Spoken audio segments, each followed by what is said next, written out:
नमस्कार दोस्तों।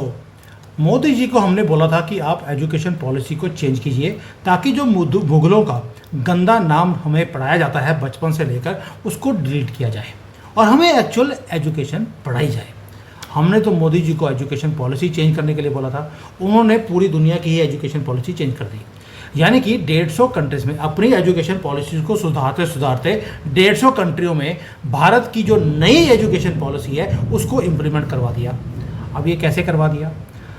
जो मंजरी जी कई बार बोलती हैं मोदी है तो मुमकिन है, वह ना चाह कर भी मुझे एक्सेप्ट करना पड़ता है, क्योंकि ये योगी जी तो नहीं कर पा सकते थे, वो तो मदरसे तोड़ सकते हैं वो, लेकिन ये जो एजुकेशन पॉलिसी है उसको बुन नहीं सकते, बना नहीं सकते, ये मैं एडमिट करता हूँ। अब आते हैं इसके ऊपर कि ये जो 150 कंट्रीज़ में आपने एजुकेशन पॉलिसी इम्प्लीमेंट करवानी शुरू कर दी है, यहाँ तक कि जो अमेरिका का डिपार्टमेंट ऑफ एजुकेशन है उसे भंग करना पड़ गया है। वहाँ पर भी एजुकेशन पॉलिसी नहीं आ रही है, भारत की नहीं आ रही है, आएगी, चिंता मत करो। क्योंकि जब एजुकेशन डिपार्टमेंट को चेंज किया है, बंद कर दिया, यानी कि वहाँ पर एजुकेशन सिस्टम ठीक नहीं है, तो ठीक किसका है? अब मोदी जी ने बोल दिया बेटा आएगा तो तू मेरे पास ही, क्योंकि 150 कंट्रीज़ ने ऑलरेडी ओके कर दिया है, तुझे भी करना पड़ेगा। वैसे भी तुम्हारे कंट्री में जो सीईओज़ हैं वो सारे भारत से पढ़ के आते हैं। दैट मीन्स हमारी एजुकेशन पॉलिसी सही होगी, तभी तुम्हें भी चढ़ा रहे हैं, चला नहीं रहे, चढ़ा रहे हैं। तो आप समझ सकते हैं कि उसको हमारी एजुकेशन पॉलिसी अपनानी पड़नी है।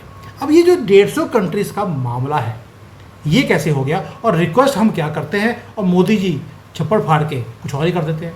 तो मंजरी जी, जय सिया राम। यस सियाराम।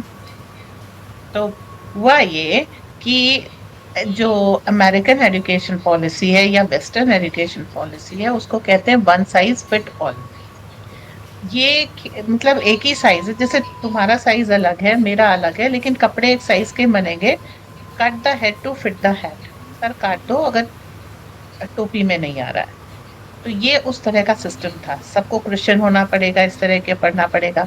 और प्रैक्टिकली आप देखिए तो 6 से लेकर 10 तक का 12 तक का समय ये बर्बाद होता है। कोई ऐसी चीज नहीं, जो आपका कोर्स 6 में होता उसी को एक्सपैंड करके आप 12th में पढ़ रहे होते हैं।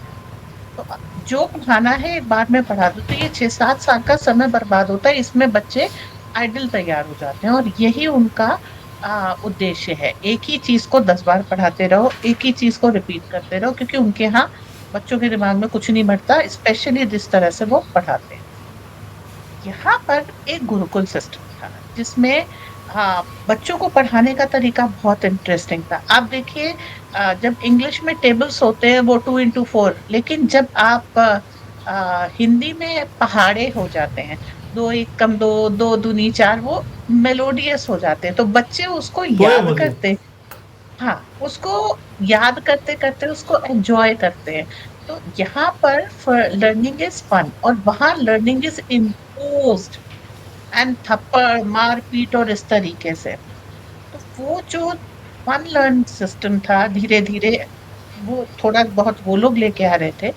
हमारे गुरुकुलों में बहुत अच्छा था, हम बच्चे को देख के बच्चे के हिसाब से उसकी लर्निंग डिसाइड करते थे। ये चीज आपको सबसे ज्यादा अगर दिखेगी तो चैतन्य महाप्रभु के में दिखेगी, कि सारे, जिसे आप टिंकरबल जैसी मूवीज में देखते हैं कि सारे आइटम्स रख दिए बच्चे के चारों तरफ, बच्चा नेचुरली जाके जिस चीज के प्रति आकर्षित होगा वो उसका नेचुरल टैलेंट। और ये सिस्टम भारत से आया। अभी मोदी जी ने क्या किया, गुरुकुलों को आईआईटी में प्रवेश करने की इजाजत दे दी। इन्होंने गुरुकुल से, मदरसे से आप जा सकते हैं, आईएएस बन सकते हैं, और गुरुकुल से आईआईटी में नहीं जा सकते। एक रूल सा इस तरीके का बना दिया था। अब इसको रिवर्स कर दिया है मोदी जी।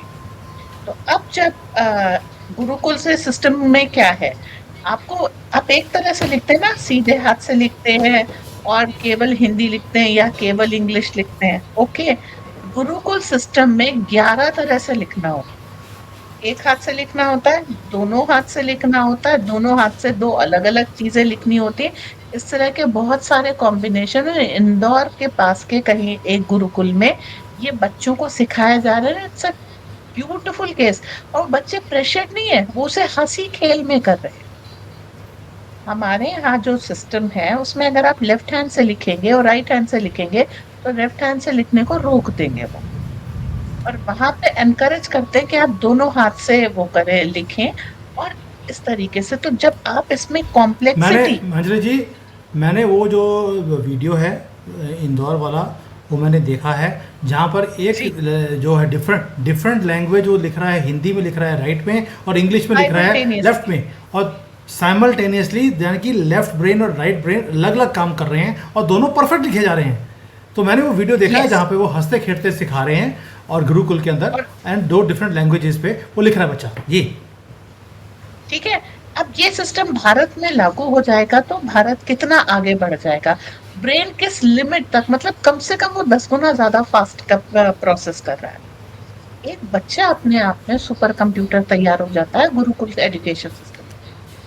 लेकिन अभी इसको नष्ट तो कर दिया पंडित नेहरू ने, लेकिन अब उसको वापस लाने में थोड़ा समय लगेगा। मोहम्मद नेहरू था वो, इसलिए नष्ट किया था। जैसे कलिंगा की यूनिवर्सिटी को इन्होंने जला दिया था, वैसे ही हमारे एजुकेशन सिस्टम को भी मोहम्मद नेहरू ने वही काम किया जो शिलजी ने किया था जी।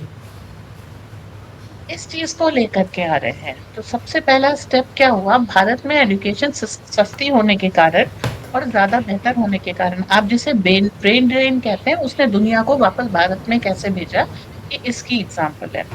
तो वहां यहाँ से जब लोग भारत जाते हैं और वहां का इतना डाइल्यूटेड एजुकेशन सिस्टम देखते हैं तो उनको एक चीज पे विश्वास हो जाता है, अगर मेरा बच्चा वापस भारत जाएगा तो वहां सरवाइव नहीं कर सकता, क्योंकि वहां पर एजुकेशन सिस्टम बहुत डेवलप्ड है। तो उन्होंने प्राइमरी और सेकेंडरी एजुकेशन तो जहाँ रहते हैं भारतीय वहीं कराते हैं, पर जैसे प्रोफेशनल एजुकेशन का नाम आता है, मणिपाल जैसी यूनिवर्सिटीज में वो वापस भेज देते हैं अपने बच्चों को कि गो कम्पीट विद इंडिया।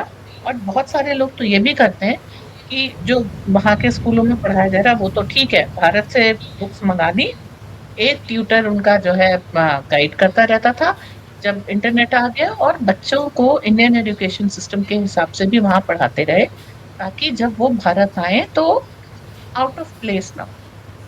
अब आ जाते हैं कि तब भी ये एक यूनिडायरेक्शनल है, 6 से लेकर के 12 तक कोर्स है की। तो उन्होंने क्या, अब मोदी जी क्या कर रहे हैं, धीरे धीरे इसमें एक्सपेंशन लेके आ रहे हैं। और इसमें बहुत सारे एक्सपेरिमेंट है, जैसे काफी हद तक फिशरीज पे ये सब पे कोर्सेज शुरू हो गए, ये हम लोग डिस्कस कर चुके हैं। सेकेंडली जो प्रैक्टिकल आज की डेट में जो रिक्वायरमेंट है एआई वगैरह की, बहुत तेजी से शुरू किए गए हैं। तो इतने ज्यादा नए नए कोर्सेज हैं जिसके लिए बहुत जल्दी जल्दी इवॉल्व करके अमेरिकन यूनिवर्सिटीज में भी जाना पॉसिबल नहीं है। इसके साथ साथ अमेरिकन यूनिवर्सिटीज इस समय, जब तक बाइडेन का काल था, मतलब कम लेस देन 1 ईयर बैक, वो तो वोक्स तैयार करने में लगी हुई थी और यहाँ पर कोर्सेज में इजाफा हो रहा था। तो अभी क्या हो रहा है, एक भारतीय लोगों को एक फैशन है कि अमेरिका भेज करके बच्चों को सिखाएंगे, बट जो मोदी जी ने काम किया कि इतनी वैरायटी ऑफ कोर्सेज और सब कुछ कर दिया कि इंडिया की जो एजुकेशन है वो बहुत अट्रैक्टिव लगने लगी। प्लस सबको मालूम है कि जो complexities layers of society Bharat में, अगर इस चीज को डील कर लेना तो पूरी दुनिया को डील करना बहुत आसान हो जाता है। प्लस यहाँ की एजुकेशन सस्ती है और लोग बहुत ज्यादा, मतलब अकोमोडेटिंग है। फॉरेन से कोई व्यक्ति आता है तो हर एक को लगता है उसको अच्छा फील कराए ताकि अपने देश में जा करके ये हमारी पढ़ाई करे। लोग फ्रेंडली बहुत है। तो इसके कारण हमारा कल्चर अच्छा है, हमारा खाना अच्छा है, इसका एक शोकेसिंग होता है। और ये जो शोकेस लेकर के लोग बाहर जाते हैं तो भारत एक स्वर्ग से सुंदर देश वहां पर दिखाई देता है।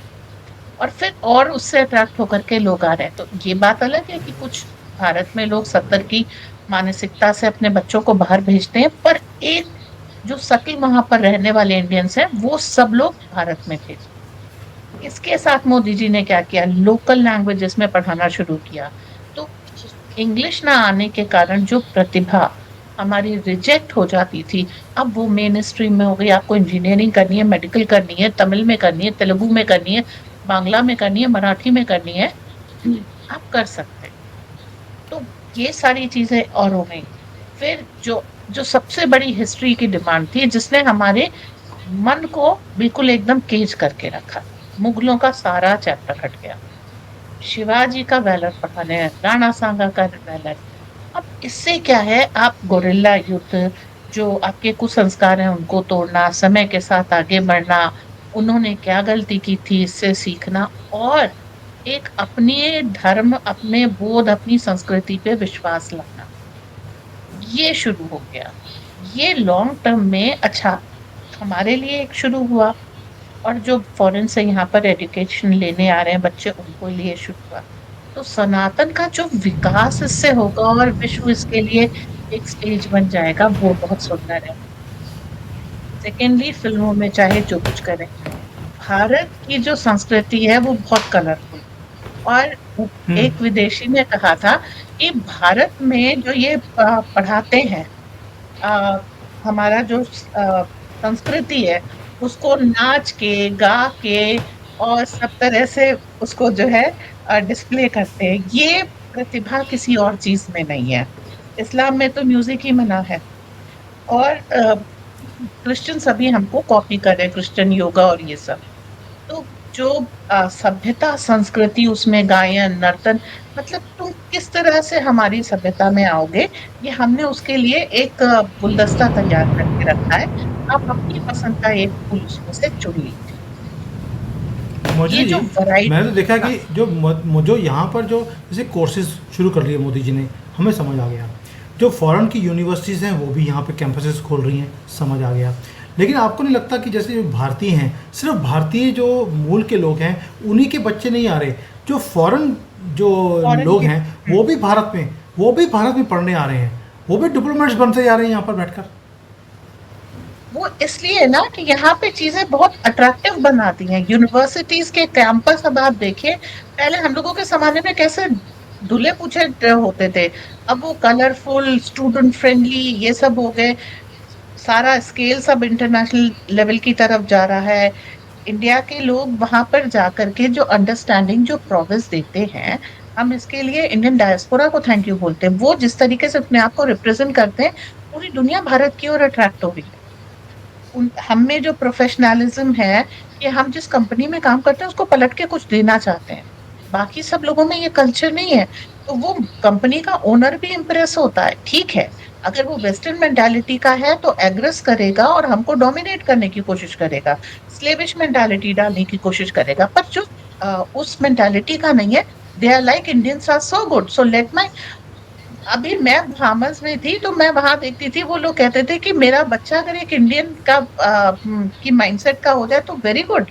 वो इतने सम्मान से हमको देखते हैं, कोशिश करते हैं उनके बच्चे हमारे बच्चों से दोस्ती करें, वो हमसे दोस्ती करें। तो वो जो चीज है, फिर अगर जिसके पास पैसा होता है वो कोशिश करता है कि वो भारत पढ़ने भेजे, और भारत सरकार जैसे जैसे इसमें स्टाइपेंड्स बढ़ाती जा रही है और लोगों को इनवाइट करती जा रही है, यहाँ उसका एक बहुत सुंदर एक रेनेसां चल रहा है, एक बहुत शांत आंदोलन है जो धीरे धीरे जा रहा है। और हम भी इवॉल्व कर रहे हैं। अब हमको क्या था कि जब वहाँ हार्वर्ड वगैरह में और इस तरह के इंस्टीट्यूट में हमारे बच्चे पढ़ने जाते हैं, उन्हें सुपर कंप्यूटर आदि पे काम करने को मिलता है, तो जियो, एनवीडिया ये चीज भारत में लेके आ रहे हैं। ये जो एआई की अभी समिट हुई है, उसके साथ जो है ये सारी टेक्नोलॉजीज भारत में आएंगी और भारत की यूनिवर्सिटीज में आएंगी। तो आप हाईटेक टेक्नोलॉजीज, आप अपने मतलब आपने 12th किया और you are working in high tech technology. और अब जो नीचे जो 6 to 12 का है, उसको भी ये कुछ जैसे पहले होता था ना कि उसमें कोई ट्रेड जरूर बढ़ाएंगे पढ़ाएंगे, जिससे आप अपनी आजीविका चला सके। तो वो जो ट्रेनिंग है बच्चे की, वो बहुत छोटे से शुरू कराते हैं। तो जो आप कहते हैं ना, चाइना में बच्चों को किंडरगार्टन में बहुत अच्छी तरीके से सिखाते हैं, जल्दी ही ये आप भारत में देखेंगे, क्योंकि वो चीज हम जहां से भी जो अच्छा मिलता है उसको कॉपी करने में क्या बुराई है। Take it in your stride. वो सारी चीजें यहाँ पर शुरू हो रही हैं। समय लगेगा क्योंकि लोग इस चीज को एक्सेप्ट नहीं कर पा रहे। बहुत सारे पेरेंट्स को लग रहा है उनके बच्चों को बर्डन आएगा। वो ये नहीं समझ पा रहे कि उनका बच्चा बहुत सारी फील्ड का मास्टर हो जाएगा, क्योंकि ह्यूमन ब्रेन को जितना ट्रेन करोगे उतना डेवलप होगा। थोड़ा बहुत प्रेशर तो आता है, वो एक जो कही हुई लाइन होती है ना, रट्टाफिकेशन is best preparation for annual examination, वो खत्म होने जा रही है। अब देखिए, जितने भी टॉप के लोग हैं, वो आईआईटी, आईआईएम्स, हार्वर्ड, इन सब से नहीं है। They are from normal universities having great observation and outlook in normal life, and they yes. Are employing IIMs and IITs. तो एक जो ये मनमोहन सिंह के जमाने तक था ना कि इस यूनिवर्सिटी से पढ़ के आए तो ग्रेट ही होगा, वो चीज विसर्जित हो चुकी है। आपकी डिग्री नहीं, आपका टैलेंट और आपका एक्सपीरियंस मैटर करता है। तो we have taken a long shift without even realising. और अब जो है जिस तरीके से हिस्ट्री रिवाइज की जा रही है और एक साइंटिफिक अप्रोच होता जा रहा है हर चीज के लिए, भले ही वो लैंग्वेज के लिए हो, और जो इंटरनेट पे मिलने वाले चीजें हैं, सेकेंडली जो सब्सक्रिप्शन है जो स्टूडेंट्स के लिए अवेलेबल है ऑन नॉर्मल बेसिस। अब भारतीय स्टूडेंट्स को इंटरनेशनल मैगजीन्स के रिसर्च पेपर्स के सब्सक्रिप्शन लेने की जरूरत नहीं पड़ेगी, इंडियन गवर्नमेंट ने खरीद के उसको अवेलेबल करा रखा है। तो हम एक ऐसी लेवल पे ला रहे हैं, अभी ये केवल प्रोफेशनल इंस्टीट्यूट में जाता है कि ऑलरेडी वर्ल्ड क्लास एजुकेशन आपको इंटरनेट के थ्रू और ये सब्सक्रिप्शंस के थ्रू मिल रही है। अब ये उनके लिए है जो खोजना चाहते हैं। धीरे धीरे ये सबके लिए नॉर्मल लग जाएगा, लेकिन ये परिवर्तन आने में 5 से 10 साल लगेंगे, बिकॉज लोगों को इसको एक्सेप्ट करना है। ओके। यानी कि और मल्टीपल लेवल्स पे काम हो गया। एक तो आपने नंबर ऑफ कोर्सेज बढ़ा दिए, मुगलों का गंदा नाम आपने डिलीट कर दिया, यानी कि रियलिस्टिक मोहम्मद नेहरू की बनाई हुई एजुकेशन पॉलिसी पढ़ने की ज़रूरत नहीं है। जो आज का टाइम है, आज के कोर्सेज हैं, आर्टिफिशियल इंटेलिजेंस है, फ्यूचरिस्टिक जो जहाँ पे आपको जॉब्स मिल सकती हैं, वो वाले स्किल्स आपको बचपन से सिखाने शुरू कर दिए। एक तो ये हो गया। लेकिन हमने जैसे मेडिसिन बनाई, अगर कोविड की खुद बनाई तो दुनिया को भी भेजा कि हम भी बचेंगे, तुम्हें भी बचाएंगे। अब वही एजुकेशन पॉलिसी में भी कर लिया कि जो नई स्किल डेवलपमेंट वाली एजुकेशन पॉलिसी बचपन से पढ़ाई जा रही है, वो हमने दुनिया को देनी शुरू कर दी कि यही है जो आगे का रास्ता है। हमारे जो रास्ते हैं खुले हैं, आप ऑनलाइन कोर्सेज लेने हैं आप ऑनलाइन ले लीजिए, हमारी यूनिवर्सिटीज़ में पढ़ना है आप यहाँ आ जाइए, फॉरेन की यूनिवर्सिटी में पढ़ना है तो वही यूनिवर्सिटीज़ भारत में कैंपस खोल रही हैं जिसकी फ़ीस 10-20% ही होगी। जब अगर अमेरिका में जाएंगे, क्योंकि यहाँ पर कॉस्ट ऑफ लिविंग कम है, टीचर्स की फ़ीस कम है, लैंड की कॉस्ट कम है, कंस्ट्रक्शन कम है, तो वो सारी फ़ीस भी कम हो जाएगी, तो आप यहाँ पर आकर पढ़ सकते हैं। यानी कि 150 से ज़्यादा कंट्रीज़ के जो लोग हैं अब भारत में पढ़ने आ रहे हैं। जो हमारे लोग पहले बाहर पढ़ने जाते थे, अब वो लोग हमारे पास पढ़ने आ रहे हैं, आएंगे नहीं। और जैसे मजरी जी ने बोला कि अभी 5-6 साल लगेंगे, 10 साल लगेंगे, इसको पूरा स्ट्रीमलाइन होने में टाइम लगता है हर चीज़ को, लेकिन उसका नींव पत्थर रख दिया गया है। ये छोटा शिफ्ट नहीं है, ये टेक्टोनिक शिफ्ट है जिसको बोलते हैं कि पूरा रेवोल्यूशन। क्योंकि ये जो लोग भारत में आएंगे, भारत में पढ़ेंगे, हमारे एजुकेशन सिस्टम को पढ़ेंगे, हमारे कल्चर को देखेंगे, ये बाहर जाकर ये हमारे डिप्लोमेट बनेंगे, ये बताएंगे कि भारत कितना ग्रेट है। मैं इसलिए बोल रहा हूँ क्योंकि चाइना ने इस पॉलिसी को बहुत पहले इम्प्लीमेंट कर लिया था। ये तो स्कॉलरशिप तक देते हैं फॉरेन के स्टूडेंट्स को। मैं वैसे स्कॉलरशिप पे यहाँ पे नहीं आया हूँ, ना ही पढ़ने आया था, मैं तो काम करने आया था। लेकिन यहाँ पे जो स्टूडेंट्स हैं इंटरनेशनल, उन्हें स्कॉलरशिप दी जाती है कि यहाँ पर आएँ, वो पढ़ें, ताकि जब वापस जाएंगे तो हल्का सा चाइना का एलिमेंट उनके अंदर आएगा। They will take that back to their countries and बताएंगे कि चाइना कितना ग्रेट है। वही चीज़ मोदी जी अब करते जा रहे हैं। इसका इम्प्लीकेशन आप समझते हैं, क्योंकि ये जो लोग यहाँ से पढ़ के जाएंगे, जैसे हमारे भारत के लोग हैं अमेरिका में पढ़ने जाते हैं, सॉरी मंजरी जी मैं थोड़ा सा इसको रैप अप कर रहा हूँ। जो भारत के लोग हैं वो पढ़ने जाते हैं हार्वर्ड में, क्या करते हैं वो वहाँ पर वोकिज़म सीखते हैं और वो वहाँ से लिब्रांडू बन के आते हैं, वोक बन के आते हैं और यहाँ पर आकर हमारे सुप्रीम कोर्ट के दल्ले बन जाते हैं, या वकील बन जाएंगे या जजेस बन जाएंगे, आईएएस बन जाएंगे, गवर्नमेंट की किसी जॉब में लग जाएंगे, वहाँ पर वोकिज़म को स्प्रेड करेंगे। इसीलिए अमेरिका क्या करता है, जो हमारे पॉलिटिशियंस हैं, जो हमारे एक्स मेजर जनरल्स हैं, इनके बच्चों को वहाँ पर स्कॉलरशिप पे पढ़ने के लिए बुलाता है ताकि उनको वोक्स बनाकर हमारी सोसाइटी में उनको डाला जाए। आप समझते हैं बात को कि एजुकेशन पॉलिसी का कितना महत्व होता है।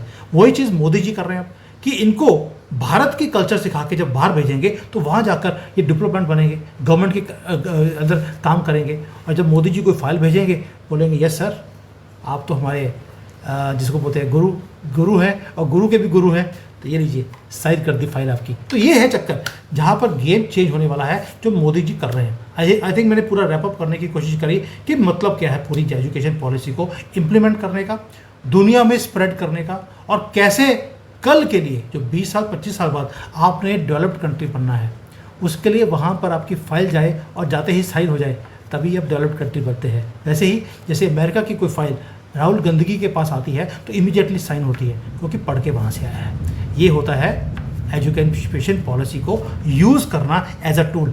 अभी तक अमेरिका यूज़ करता रहा, अब भारत नचाएगा दुनिया को अपनी उंगलियों पे। मंजू जी मज़ा आ गया, पूरी जैसे आपने विश्लेषण किया पूरी इसका, thank you so much. And I hope now it is not only Indian diplomats, ये अब भारतीय डिप्लोमेट, इंडिया नहीं, इंडिया तो डॉट्स वाला ख़त्म कर दिया हमने, अब ये भारतीय डिप्लोमेट्स जो फ़ॉरेन से यहाँ पर आके डिप्लोमेट बनेंगे भारत के, ये जाकर अब ये कमाल करेंगे, हमारे लिए भी काम करेंगे और अपने कंट्रीज़ का भी सुधार करेंगे। और यही है विश्व गुरु का पहला पहचान पत्र। Anjali ji thank you so much. Closing comment. Universities भी बाहर खुल रही हैं, जिस तरह से उनकी यूनिवर्सिटीज यहाँ खुल रही हैं, गिविंग देम अपॉर्चुनिटी कि आप भारत के लेवल का एजुकेशन सिस्टम वहाँ अपने देश में रखें, और हम उनके यहाँ एजुकेशनलिस्ट भी तैयार कर रहे हैं सो दैट वो कंट्रीज सेल्फ रिलायंस बने। जो सबसे बड़ी चीज भारत दुनिया को दे रहा है, जो वेस्टर्न एजुकेशन सिस्टम ने कभी भी नहीं दी थी, वो ये कि आप स्वावलंबी बने, अपने ऊपर अपनी काबिलियत डेवलप करके अपने रिसोर्सेज को, अपने देश को चलाए। और इसीलिए दुनिया मोदी की फैन हो रही है, और वेस्टर्न सिस्टम को और चाइनीज सिस्टम को भी नेग्लेक्ट कर रही है, आउटरूल कर रही है, क्योंकि ये वो चाइना डिपेंडेंट और ये वेस्ट डिपेंडेंट बनाते हैं। जबकि भारत की जो एजुकेशन सिस्टम आगे आ रही है, वो आपको आपका वैल्यूर पढ़ाएगी। जैसे भारत में हम अपने सभ्यता संस्कृति के लोगों को पढ़ा रहे हैं, वो अफ्रीका में जाएंगे तो वहां के सभ्यता संस्कृति के लोगों का वैल्यूर पढ़ाएंगे। वो उनको ये बताएंगे तुमने क्या गलती की जो तुम गुलाम बने, और तुम क्या करो कि तुम अब स्वावलंबी बनो, अपने रिसोर्सेस को मैनेज करो, और इस वेस्टर्न हेजेमनी का पार्ट ना बनो। ये वन साइज फिट ऑल को कैसे नकारो, इस जाल को तोड़ करके कैसे तुम भी बाहर आओ। तो जो ट्रू एजुकेशन होती है वो माइंड को फ्री करती है, और हम यही जा करके वहां पर सिखाएंगे। जबकि जो वेस्टर्न एजुकेशन है वो माइंड को फ्रेम करती है। मैथ्स का ये क्वेश्चन है, ये 7 स्टेप में होगा, ठीक ऐसे ही होगा, इसके अलावा आपने कुछ किया तो नंबर नहीं मिलेंगे। और चूंकि रिपोर्ट कार्ड तैयार होगा, उसमें नंबर नहीं होंगे, तो आपको कहीं अच्छी जगह एडमिशन नहीं मिलेगा। तो आप उनके सिस्टम को फॉलो करते करते अपने माइंड को बॉक्स कर लेते हैं। इसीलिए वहां पे एक टर्म चलता है, out of the box thinking. तो जो भारतीय एजुकेशन सिस्टम है वो out of the box thinking तैयार करता है। जो वेस्टर्न एजुकेशन सिस्टम है, इट केजेस द माइंड, उसको डब्बे में बंद कर देता। तो ये डिफरेंस है। बिल्कुल सही। और ये हम बिल्कुल सही दूसरों कह को रही हैं भी आप। जी। मैं कई बार बोलता हूँ कि कई चीज़ें ऐसी होती हैं जो हमें बाद में समझ आती हैं कि इसका मतलब क्या था। अब मैं एक तस्वीर दिखाता हूँ, इसका मतलब आपको समझ आएगा, और एजुकेशन पॉलिसी भी इसी से मिलती जुलती है। आज आपको समझ आएगा कि इस फोटो को देखकर इसे सेल फ़ोन क्यों बोला जाता है। और आप देख लीजिए अपनी ज़िंदगी का हाल, वो बिल्कुल ऐसा ही हो गया है कि आपको सेल में उन्होंने बंद कर दिया है। वैसे ही एजुकेशन सिस्टम का भी हाल था। बार बार हमारी जो एजुकेशन है वो बोलती है आउट ऑफ द बॉक्स, और अमेरिका या वेस्टर्न वर्ल्ड की जो एजुकेशन सिस्टम है बोलता है इन द बॉक्स। आप विद इन द बॉक्स रहना चाहते हैं, मोदी जी बोलते हैं वो नेहरू का टाइम गया, ये मोदी का टाइम है। Out of the box thinking मैं भी करता हूँ, आपको भी करनी पड़ेगी। उसके लिए एजुकेशन सिस्टम ही मैं पुराने वाला उखाड़ के फेंकने वाला हूँ, वो कर रहे हैं, और दुनिया को सिखा भी रहे हैं कि किस तरह से आपको वेस्टर्न कंट्रोल से, ये वोकिज़म लिब्रांडो वाली माइंड सेट से आपको कैसे बाहर निकलना है। और ये भारत भी निकलेगा और दुनिया भी निकलेगी। सो समझ लीजिए ये बहुत ही इंपॉर्टेंट टॉपिक है। I know nobody is going to touch it. So आपने इसको जैसे समझाया है, thank you so much. I am really indebted, because इससे कई जो भारत के पेरेंट्स हैं उन्हें भी समझ आएगा कि अपने बच्चों को कहाँ से पढ़ाना है, क्या करना है, वो भी सर्च करेंगे ऑनलाइन जाकर। एंड दोस्तों, अगर आप में से किसी को हेल्प भी चाहिए तो प्लीज़ ईमेल कर देना। मैं मंजू जी को रिक्वेस्ट करूँगा कि आपको उसका रिप्लाई भी करेंगे। So thank you for joining today. Thank you. जय हिंद, वंदे मातरम। वंदे मातरम।